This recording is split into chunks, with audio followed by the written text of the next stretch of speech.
Hey, what's happening, guys? Welcome back. Welcome back. Pardon the voice. Got a little bit of a cold I'm getting over, or light flu. Not quite sure. On the mend. But I wanted to get up a few reviews. This one's going to be on Kraven. Minor spoilers.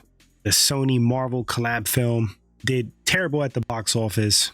I saw it. Did I think it was that bad? No. Did I think it was great? Absolutely not. It was watchable. Let's get into it. All right. So in my opinion, what hurts the Sony Spider-Verse, quote, Spider-Verse films is that they just can't seem to capture the proper aura and vibe of like some of these characters.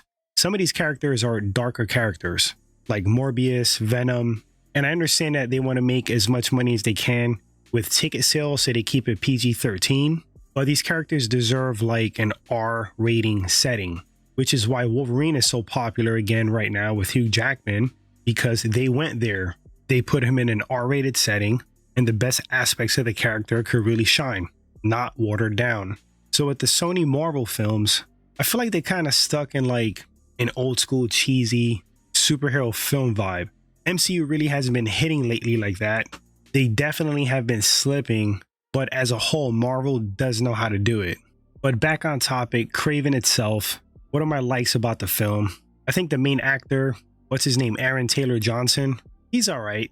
I don't have anything against him overall. His agent seems to be doing overtime right now. He's picking up a lot of roles. Good for him. I thought he was good as Kraven. It's just the vehicle he was in, the film itself, was not good. I like that Sony tried to make it edgy and dark, meaning that it was a rated R film, had some gore, had blood, but for some reason it still felt like they played it like a little safe with it. And the perfect rated R darker film for a character like that, you got to go back to like 1998, 1999. I think it was 98 actually. Blade.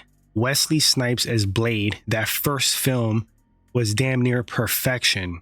You have to do that for characters like Wolverine, Ghost Rider, Kraven, Venom. And if Kraven had those vibes, but in the context of his character, man, it would have been a huge hit. So I like that Sony tried, but ultimately it was a miss. Aaron Taylor Johnson, again, no issue with him personally. I thought Rhino had potential to be really cool. I actually liked his design. I know in the comics he has like a suit, and it's cool to like change things up. He actually transformed into like a mutated, hardened skin Rhino dude. But what was hurting Rhino was the CGI, man. Matter of fact, the CGI in the film itself kind of sucked. And that was another aspect of the film that completely took you out of the experience. Like, it matters. You can't cheap out with CGI and effects. And there's little things like that that would completely just kill a film. I thought the story, you know, it was like run-of-the-mill, typical origin story. Had adequate action, nothing mind-blowing. Acting was okay. All in all, it wasn't like the worst film I've ever seen in my life. I feel like Morbius was definitely worse, but this was just, it was not great. Might do better on streaming. We'll see, but I'm reading that that's pretty much the end of the Sony Spider-Verse. They're taking a long break, long hiatus for now, because these movies just have not been making the money that they were expecting. They're taking losses. The reason that the Tom Holland films did so well is because they share writing with the MCU writers. And I'm not sure if they did that with Kraven. I don't think so. Seems like they didn't. But in the future, if they come out with more Marvel films, they should work with the MCU guys. That or just completely sell off the rights.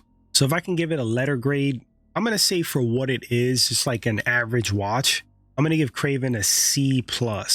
Now, granted, the C+ is for the genre of the film. Keep that in mind.